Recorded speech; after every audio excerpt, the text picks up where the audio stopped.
We've been talking about the Pats quite a bit, obviously, over the course of the season. And just before we even get to the Texans game specifically, and I know you have thoughts, just the fact that the Patriots are here, man, after what has gone on the last couple of years, back-to-back 4-win seasons, jumped to 14, got a quarterback at 23 in the MVP conversation, year one of Mike Vrabel, totally changing the culture here, and now obviously a win away from being in the Super Bowl. It's surreal. You know, we all, as Patriots fans, we go through the schedule every year, and we're like, all right, you know, if Cam's our starter, we can win 10 games. We can make the playoffs. You know, you look at the schedule and like, we can win that one, and we'll win this home game here against the Jets. And, you know, we all have these dreams and of what the Pats can do since the Brady and Belichick era. And this year was no different, right? I mean, I looked at the calendar. I was like, 15-2?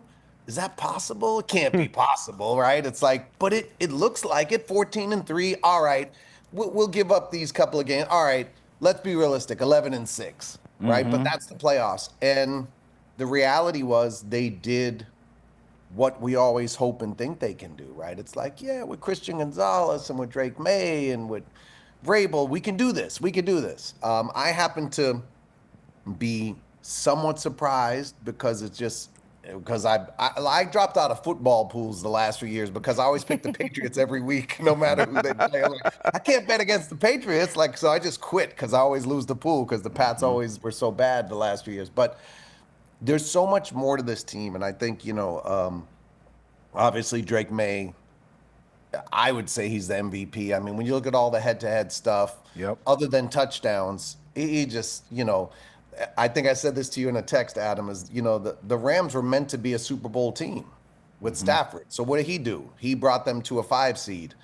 You know, the Patriots were supposed to be a dumpster fire at best, even with that terrible schedule. Everyone says the schedule was so easy. It was so easy, but them same people only had us winning 7 games with that horrible schedule. We won 14 of them, and we beat teams that the Rams couldn't beat, right? So we know all that stuff, but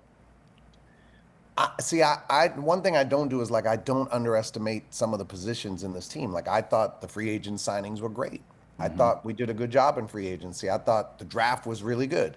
You know, did Will Campbell get pushed around by, you know, some guys in Sunday's game? Yeah, but he's only going to play the best guys in the league now. It's going to be tough. So, you know, we just got to hope that he can hold his own and Drake can do his thing. But I also give credit to, like, this receiving core. Like, I know, like, we don't have, you know, the big name receivers, the superstar receivers, but Booty's a first-round talent. Yeah. He was a first-round talent who slipped to the 7th round because of, you know, off-the-field stuff that he straightened out, and now he's playing phenomenal.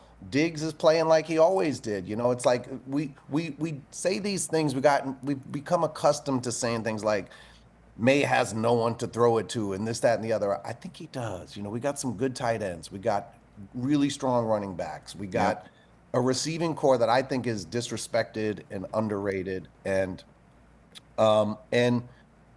really, I think this team is better than we give it credit for. Defensively, we have the best cornerback in the league. When you have that, you know, like a Darrelle Revis type, a shutdown type, you know, a Richard Sherman type, it changes your defense, right? It's like, I just think this team is much better than anyone's given it credit for, even those of us who believe that they could actually win 14 games before the season. I do think the team is a lot better than we all actually have even come to realize. Oh, beyond. I've had a theory or a theme that's been running through Boston, and it's just teams exceeding expectations. I feel like I repeat myself consistently, but that's a great thing to have to deal with in terms of breaking down teams. I'm going to put my teammate in the hot seat for just a second because, Donnie, somebody on the set disrespected this wide receiving core. It was too thin, and it wasn't sexy enough. You might see him. You might see him getting uncomfortable in his chair. Yeah, but during training camp, you saw young guys that have so much potential, and sometimes a bright future can pop sooner rather than later. But before we go down that whole rabbit hole, what I love about Boston is the pride here. And when it comes to the exceeding expectations that I just mentioned, there's a lot of outside looking in or national views that don't want to give the Patriots their flowers. At what point this season did you look at the Patriots team and say they deserve the respect on their name and Drake Maye deserves more respect in the MVP conversation? I was late late coming around to even the idea of Drake Maye being MVP, but it's also like everybody votes for these things way too soon, right? If you look back on the season when the Patriots beat the Bucks, Baker Mayfield was like the number one consideration for MVP. And that was like week 5 or 6. Like, what are we doing deciding the MVP in week 5 or 6, right? It's like, so Drake Maye outplayed him, and that was the end of Baker Mayfield being discussed for MVP. It's hard to say. I went to opening game against the Raiders, and they really pushed us around. It was a little scary. Drake didn't look good. The offense looked sluggish. The run defense was non-existent. The pass defense was non-existent. But I kept saying, Christian Gonzalez not playing was a huge impact. Yep. And I think he is so underrated. We went 1-2 in our first 3 games. We didn't look good really in any of them.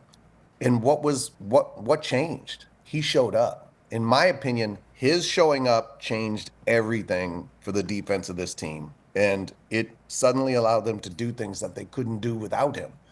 I just think, and going back to the wide receiver thing, I just want to say, like, I don't think it's like the most incredible wide receiving group in the NFL. I just think they're underrated. And one thing I always say is when we look back at the dynasty era of the Patriots, the original dynasty that won the first 3, we didn't have big name receivers. We didn't have money locked up on one wide receiver who, if you put a Christian Gonzalez type on him, he's out of the game, right? He's erased from the conversation. So that changes your whole offense. We always had, Troy Brown and Deion Branch and Givens and Patton and all these guys who just caught the ball in the clutch and did what was necessary within the offense to help the team. And when we got the superstar wide receiver, Randy Moss, who I love, and Wes Welker, who I loved, we didn't win anything. We put up all the numbers, right? We won no Super Bowls. And then we got back to guys that could help move the chains and do things, after the catch. Like Jules and Amendola and stuff and LaFell and these guys. We started winning Super Bowls again, right? So I don't think we need. People are like, oh, we can get A.J. Brown next year. I'm like, okay, well, let's think about that. Like, I like A.J. Brown, and I know him and Vrabel have a relationship, but do you want $40 million tied up into one guy when we can see we're on the cusp of being legit Super Bowl contenders with a core that people said was the worst in the league, right? But what are they doing? They're working within the system, and they're clutch. They catch the ball when it's thrown to them. That's more important than big numbers. It's who's going to make the catch in the clutch when the game is on the line and the money's on the line in the playoffs. I think we got a group that's going to do that, and I would take that over a big name receiver anytime. Sorry, I had to go back to that. And no, I'm glad you did. With respect to anyone on the panel, I just think a lot of these guys had to find their way. Like Williams was slow. He got off to a slow start. Booty, we didn't know if he was going to be good or not. Diggs, we didn't know if his knee was going to hold up or not. So every criticism of the group was fair before the season. It's just they've come into their own, and as has Drake Maye. So I think it's become a strength of the team. There could be more separation and stuff like that, but I think it's become a strength. So any criticism of this group or concerns, which I would say that's a more valid thing, is I think most people just had concerns. It's all fair because we don't know what they're going to do till they play the games. And now they've played the games. It's like, oh, snap. They've really come together and gelled as a unit. It's like it's a pleasant surprise. It's just what you said.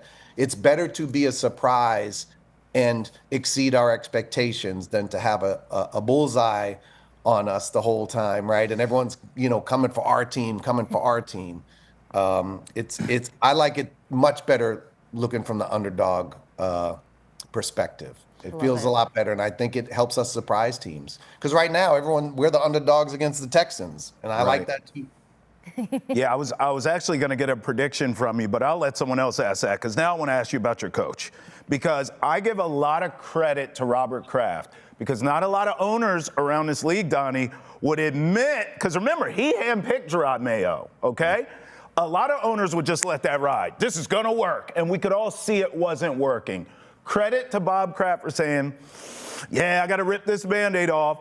A lot of people, if you remember, wanted Vrabel before they went to Drake Maye. Now you have Mike Vrabel. Now you see the results. I have to imagine for you, Donnie, watching this dude do work at linebacker, catch touchdowns in playoff games and Super Bowls. Now he's coaching your team. This has to be amazing, Donnie. It's really cool. It's like a fairy tale of sports. You know what I mean? In some ways, the beloved player comes back, right? Like, and there's so much to it. Like he beat Belichick in the playoffs. He sent Brady off into the sunset, you know, with the Titans team, but now he's back, right? It's like the prodigal son has returned, and you know, much kudos to Coach Vrabel. He's incredible and a great guy, but also to Mr. Kraft, like you said. I love that you acknowledged him because he loves this team. Like, he cares about this team so much, and I've had the honor of sitting in his suite during games, including this season, more times than I can even imagine in my lifetime. I mean, and I would expect zero. I went to one Pats game my whole life before Mr. Kraft came along, and I sat on a metal bench in a regular season game in a snowstorm at Sullivan Stadium. Woo. But you know, he's one of those guys that does what it takes, and you know, he was never really got the credit, I think, during the Belichick and Brady era. The argument was always so much, is it Brady or is it Belichick? Well, Mr. Kraft was like keeping this whole thing together. You know what I mean? Like his care and his touch really, I think, probably helped them guys stay together longer than they probably should have or could have with another owner. And I think, you know, his willingness to say, yes, I was wrong. That's so rare, not only in sports, it's rare everywhere these days, right? Yeah. Nobody is willing to say, I was wrong. I can barely get Adam in our text message to admit he was wrong. When he'll be like, Pats are going to win 60-0, and they'll lose 60-0. I'll be like, Adam, you were wrong. He was like, well, not really.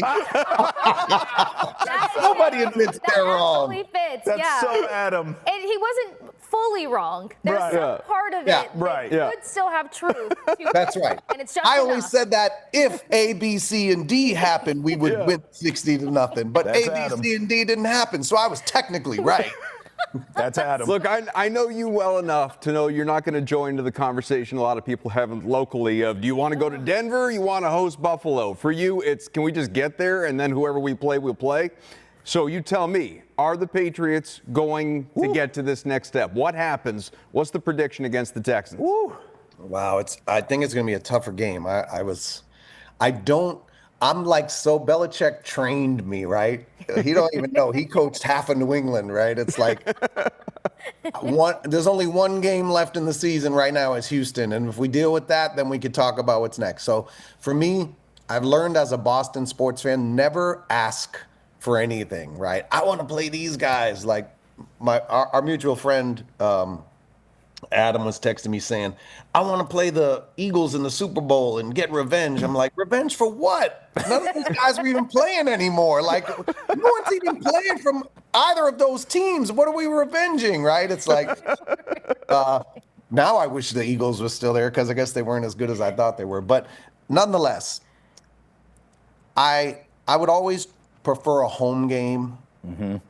And I can tell you this is the game to me. This is the game. I think the Houston Texans are a lot tougher than people think. Yep. I think their defense is legit. I think where their defense is sound is going to be a problem for us, and we're going to have to overcome it. You know, they got guys that can come from either end, and we're going to have to protect Drake at all costs. And Josh is going to have a scheme that can, you know, combat that. I will say, the Chargers defense was really underrated. Yep. You could run on that team, but it's hard to pass against them. They sort of drop guys back, and they do these disguises on defense where they show one defense and totally switch it after the snap. And it's very confusing. So I thought Drake was going to have a tough game with them, and I thought we would run a lot more than we did. So I'm not surprised it was a close game with the Chargers. That doesn't discourage me. I think the Texans are a lot better than the Chargers. I think their quarterback can do more things than Herbert, Stroud. So I think if we can win this game, I'm not going to say whether we will or we won't, but I think if we can win it, then this Patriots team is really, really a lot better than any of us think. And we really have a chance to win it all. Would I rather be home against Buffalo than on the road in Denver? I always rather be home. You know, and do I want to see Josh Allen scrambling around doing crazy things in the fourth quarter again? No. But I'm glad that we got a Bills loss out of the way. Yep. Because it's really hard to beat a division team twice in one season. It's even harder to do it 3 times. So I would feel better playing Buffalo now that we tasted defeat. We should have won that game easy. They made some mistakes and played a little too conservative in the second half, in my opinion, and got a little frazzled by some of the stuff the Bills did. But look, this is the game. If they can get by Houston, I'm not sure they can then, beat any team in the NFL. Will they? We'll find out. But it starts with Sunday, and they got to. They're going to have to play the best game of the year to beat these guys, and I hope they do. Well, Zdeno Chara's numbers going up in the rafters. Jaylen Brown and the Celtics shocking the NBA world. Ranger Suarez is a Red Sox now. We don't have time to talk to you about any of it. Just means we're going to have you back, though. Yes. And I know you want a home game just so you can go back and Kraft Suite. That's what you're looking for. Coming up here in the AFC title game. I would much rather talk to you guys in the studio than sitting here on a computer. So come on, let's make a date after I finish shooting Boston Blue. I'll come sit down with you guys. I would love to do it. I'd be honored. Open invite anytime, my friend. We'll talk about it. Donnie Wahlberg, again, check out Boston Blue, obviously, over on CBS. And thanks so much for joining us, man. We'll talk soon. Thank you.